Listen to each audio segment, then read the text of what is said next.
হার যেন পিছুই ছাড়ছে না টিম টাইগার্সের। আরও একটি সিরিজ, আরও একটি হারের তেতোস্বাদ পেল বাংলাদেশ। তবে কি বাংলাদেশ দল অনেকটা 2000 সালের ক্রিকেটের দিকে ফিরে যাচ্ছে?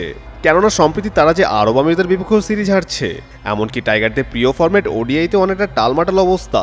টাইগাররা 2023 সাল থেকে 2025 সাল পর্যন্ত 9টি সিরিজ খেলেছে। এর ভিতর 2টি সিরিজে জয় এবং বাকি 7টিতেই হারের স্বাদ পায় মিরাজ শান্তরা। এর ভিতর আবার আফগানিস্তান ও ওয়েস্ট ইন্ডিজের বিপক্ষে রয়েছে হোয়াইট ওয়াশের অভিজ্ঞতাও।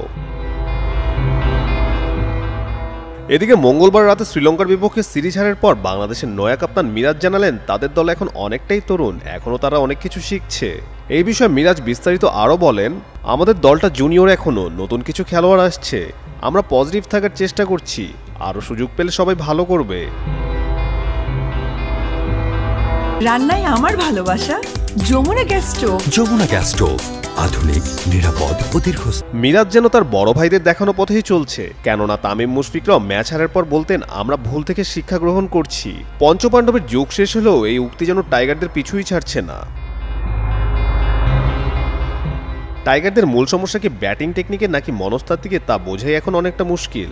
লঙ্কানদের বিপক্ষে টাইগারদের প্রথম ওডিআইয়ের ব্যাটিং কলাপ সম্পর্কে সবারই জানা, যার ব্যাখ্যা কিংবা বিশ্লেষণ করাও কষ্টসাধ্য। কেননা টাইগার ব্যাটাররা সেদিন এক পার্ট টাইমারের কাছেই দিয়ে বসেছিলেন 3 উইকেট। সেদিন যদি টাইগাররা ম্যাচটা বের করে আনতে পারত, হয়তো আজ ফলাফল ভিন্নও হতে পারত। এদিকে আবার বাংলাদেশের ব্যাটিং ইউনিটে কোনো একজন দাঁড়িয়ে গেলেও তাকে যোগ্য সমর্থন দেওয়ার কেউ থাকে না, যার নজির পুরো লঙ্কা সিরিজ জুড়েই দেখা গিয়েছে। ব্যাটার তাওহিদ হৃদয় শ্রীলঙ্কার বিপক্ষে ওডিআই সিরিজে 2টি 50 পেলেও তা কি দলের জয়ে খুব একটা কার্যকর ভূমিকা রাখতে পারছে?